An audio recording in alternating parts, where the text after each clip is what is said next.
नमस्कार, मी स्वप्नाली रेसिपीमध्ये तुमचे खूप खूप स्वागत आहे। आज आपण बनवणार आहोत खुसखुशीत आणि खमंग अशी खव्याची पोळी कशी करायची ते बघणार आहोत। चला तर मग रेसिपीला सुरुवात करूया। आज आपण खवा पोळी बनवण्यासाठी इथे घेतलेला आहे 300 ग्रॅम खवा घेतलेला आहे आणि 100 ग्रॅम साखर घेतलेली आहे। कढई गरम झाली की ह्याच्यामध्ये लगेच खवा टाकून घ्यायचा आहे आणि गॅस आपला कमीच ठेवायचा आहे आणि खवा आपण सगळा असा मऊसूत करून घ्यायचा एखादा मिनिटभर। गॅस मोठा करायचा नाही, नाहीतर कढईला खवा चिटकतो, त्याच्यामुळे बारीक गॅस करायचा आणि आपण सगळं असं हलवून घ्यायचं। खवा एखादा मिनिटभरामध्येच बघा बारीक गॅसवरच एखाद मिनिटभर आपण लगेच मऊ झाला एकदम पूर्णपणे। गाठी वगैरे असतील तर सगळ्या मोडून घेतल्यात आपण त्याच्यातल्या। ह्याच्यामध्ये टाकायचे साखर टाकली, सगळं मिक्स करून घेतलंय बघा। साखर टाकल्यामुळे ना आपला खवा आता वितळलाय, असा पातळ झालेला आहे मिश्रण आपलं हे सगळं। तर याला 5 ते 6 मिनिटं एकदम बारीक गॅसवर सतत असं हलवत राहायचं आहे।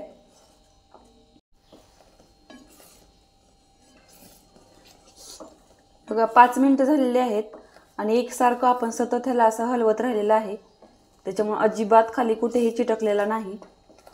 मग अशी साखर टाकल्या बघा खूप पातळ असा वाटत होता, आता घट्ट झालेला आहे थोडा। आणि आणखीन एखादं 5 मिनिटभर आपण बारीक गॅसवर ह्याला सतत हलवत राहायचं आहे। एकूण तुम्हाला मी शेवटी किती मिनिट लागले ते तुम्हाला शेवटी सांगते। ही खव्याच्या पुरणपोळीचं मिश्रण करण्यासाठी बघा आपल्याला एकूण इथं 13 मिनिट लागलेले आहेत। बघा इथंपर्यंत असा घट्ट करून घेतलेला आहे मी। जास्त बी पातळ ठेवायचा नाही आणि जास्तही घट्ट होऊ द्यायचा नाही। आता ह्या स्टेजला आपण गॅस बंद करायचा आणि थंड झाल्यानंतर हा आणखीन घट्ट होणार आहे आणि ह्याला चांगलं 10 ते 15 मिनिट थंड होऊ देऊया।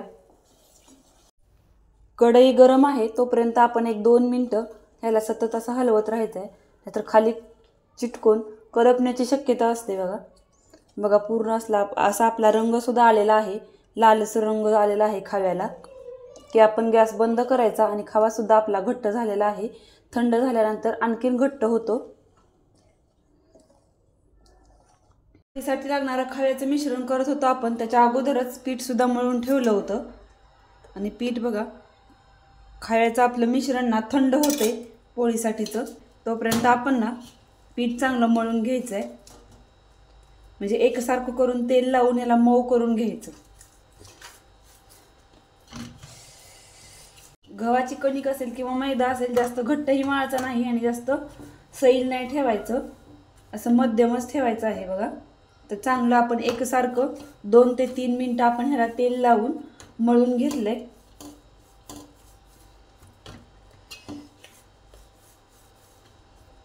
खवा थंड झालाय, आपल्याला जेवढा भरायचा आहे ना त्याच्यामध्ये आपण एवढा असा गोळा करून घ्यायचा। जर तुम्हाला ह्या स्टेजला आणखीन थोडंसं पातळ जर झालं असं वाटत असेल ना तर तुम्ही थोड्या वेळ फ्रीजमध्ये ठेवा, मग आटरून येतो आणि घट्ट पण होते बघा। बघा मी पिठाचा एवढा उंडा घेतलेला आहे आणि खव्याचं एवढं मिश्रणाचा एवढा उंडा करून घेतलाय असा, तर तो आपल्याला ह्याच्यामध्ये भरायचा आहे। बघा थोडंसं पीठ लावून आपण लाटून घ्यायचं ह्याला असं।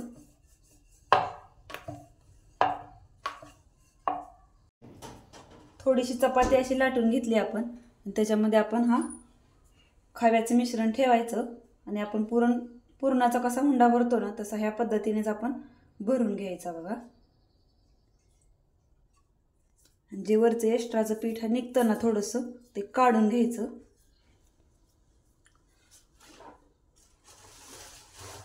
हे एक्स्ट्राचं पीठ काढून घ्यायचं आणि बघा असं गोल इकडे सगळीकडे फिरवून घ्यायचं असा दाबून ना। ह्या बोटाने मी कसं दाखवते ना, म्हणजे आपलं आतलं मिश्रण ना सगळीकडे जातं। त्याला पीठ लावून आपण लाटून घेऊया। पीठ लावून घ्यायचंय आणि असं आपण सगळीकडे पसरवून घेतलंय बघा आपण गोल करून हाताने, म्हणजे आपलं मिश्रण आतलं सगळीकडे जातं, कडेपर्यंत काटोकाट जातं। तर आता आपण हलक्या हाताने लाटून घेऊया। सगळ्या बाजूने बघा आपण एकसारखी अशी लाटून घेतलेली आहे। काठ जाड ठेवायची नाहीत बघा, काठ पण आपण पातळ अशी लाटून घ्यायची आणि जास्त जाड ही ठेवायची नाही, करायची नाही पोळी आणि जास्त पातळ ही करायची नाही। मध्यमच आपण ही पोळी पण सुद्धा करायची आहे। एकदम मऊसूत आपलं पुरण सगळी आतलं मिश्रण सगळं कडेपर्यंत गेलेलं आहे बघा। गरम करायला ठेवला होता, तवा सुद्धा आपला चांगला गरम झालाय आणि ह्याच्यामध्ये अगोदर तेल किंवा तूप टाकून घ्यायचं बघा। गॅस कमी करायचा, तेल किंवा तूप अगोदर टाकूनच घ्यायचं, नाहीतर आपली पोळी खाली चिटकते। गॅस कमी करायचा आणि आपण ह्याच्यावर पोळी टाकून घ्यायची। आपण पलटून घेतली, तवा थोडासा जास्तच तापलेला आहे त्याच्यामुळे पोळी पटकन भाजली। इकडच्या बाजूने तूप लावून घेते सगळ्या बाजूनी बघा, सगळीकडे तुमच्या आवडीनुसार तुम्ही तेल किंवा तूप लावू शकता। आता ह्या पण बाजूने आपण पलटी करून घ्यायचे। गॅस एकदम कमीच ठेवायचा आहे आणि कमी गॅसवरच आपण अशी खरपूस अशी ही पोळी भाजून घ्यायची। दोन्ही बाजूने आपली पोळी खरपूस अशी भाजलेली आहे। आता आपण काढून घेऊया। सगळ्या पोळ्या आपण ह्याच पद्धतीने करून घेऊया।